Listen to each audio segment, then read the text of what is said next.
Hi, folks. I'm Peter Lemieux with Rounding Third and Batter Sports. I tell baseball stories. I have a story today about a player who's in the Hall of Fame and has a record that is impossible to ever be broken. Furthermore, I doubt anybody has ever heard of him. Well, to discover this story, what I need to do is set the table, as it were, and tell you how I got to this. I grew up a long time ago, and when I was a young boy, it was common that our favorite baseball teams, if they were a good team, had a 20-game winner. There were many 20-game winners.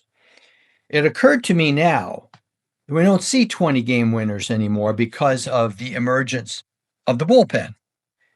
I wanted to do a little bit of research, and what I want to just tell you, and this will be brief, in 10-year blocks, in the decade of the 50s, there were 30 20-game winners. Over 10 years, we're looking at 3 per season. In the decade of the 60s, there were 29, almost the same. Then we started to see a drop. In the decade of the 70s, it dropped from 29 to 23, and in the 80s down to 22. Got a little bit more severe in the 90s when our 20-game winners dropped to 18. But think about it.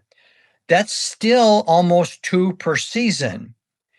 In the first decade of this century, 2000 to 09, there were still 19 20-game winners, about 2 a season.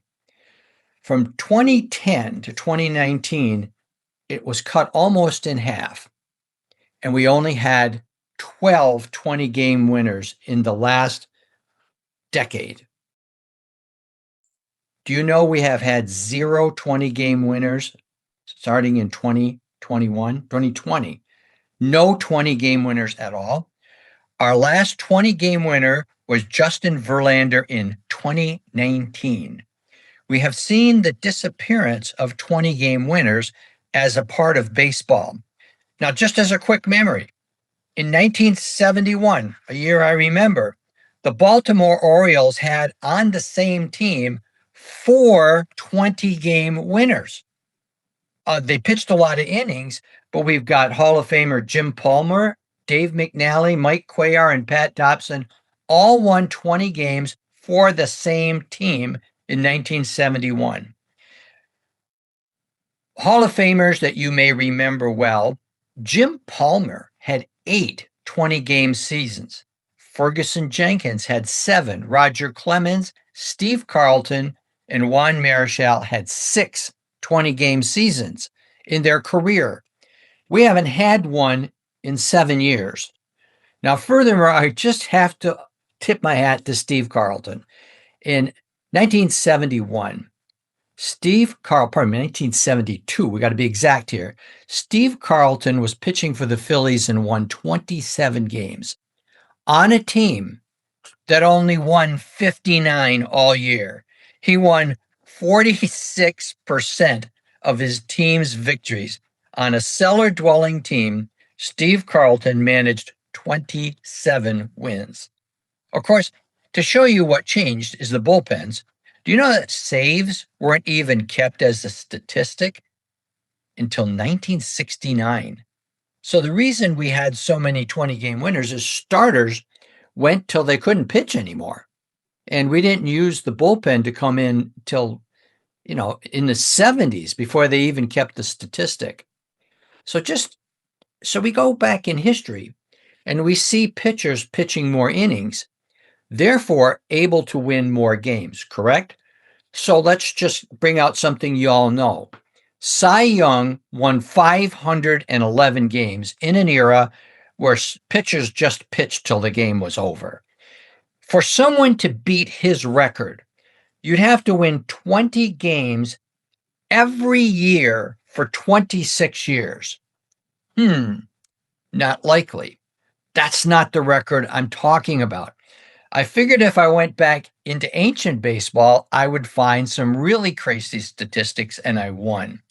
So I'd introduce you today to a fella named Old Hoss. His name was Charles Radbourn. He was born in 1854 and died in 1897. So he played baseball probably in an era there were no baseball gloves or anything like that. So it's hard to compare, but still, these are the statistics. He played for a team in Providence. This was a major league team in 1984. In that year, this is the statistic can never be broken. Old Hoss Radbourn won, sitting down, 60 games in a season.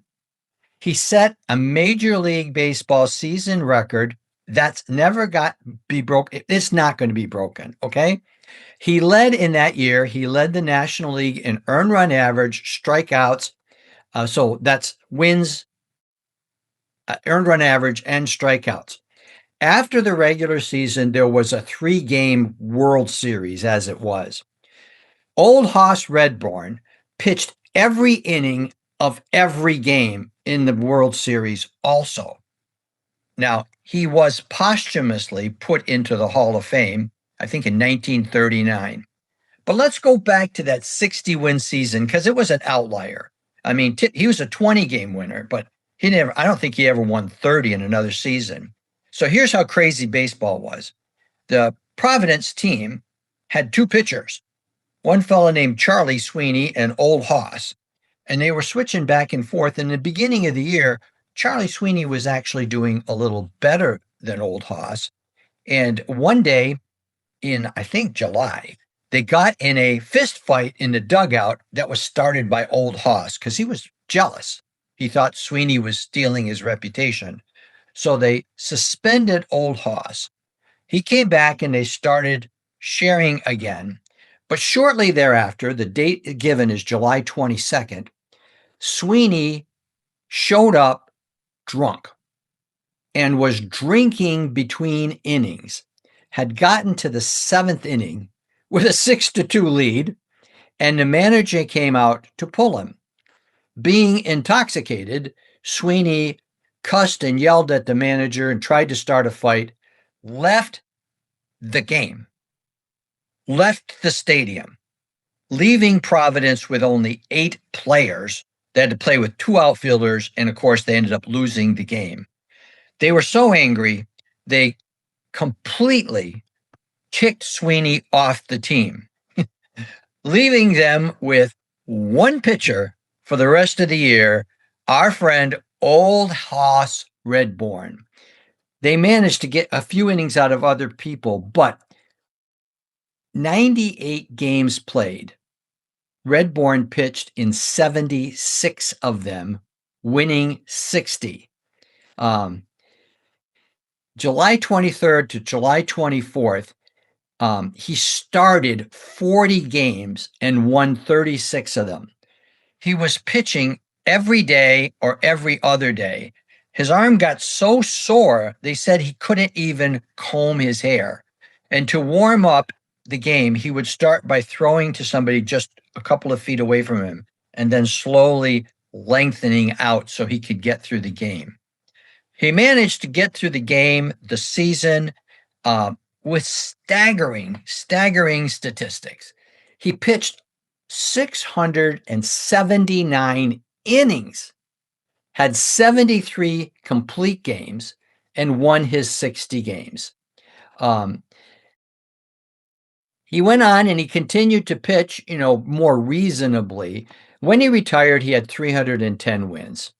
After it was all done, Old Hoss opened a billiard parlor, got injured in a hunting accident where he lost an eye, and he died at the age of 42.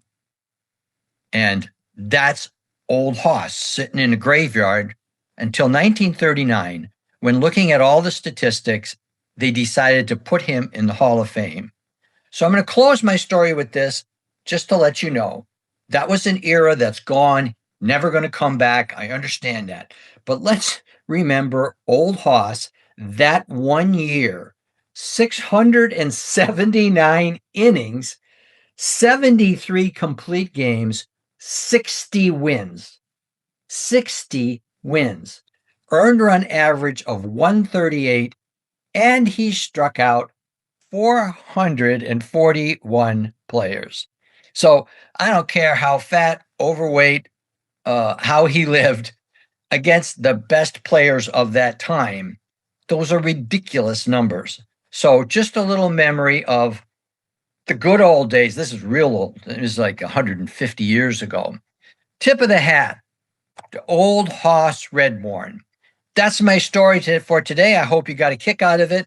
Stick around. We got more coming. Like, subscribe. It's always fun to do these stories with you.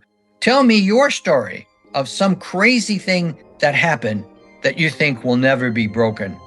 Not counting Cy Young, because I already mentioned him. All right. Have a great day, folks. This is Peter Lemieux with Rounding Third.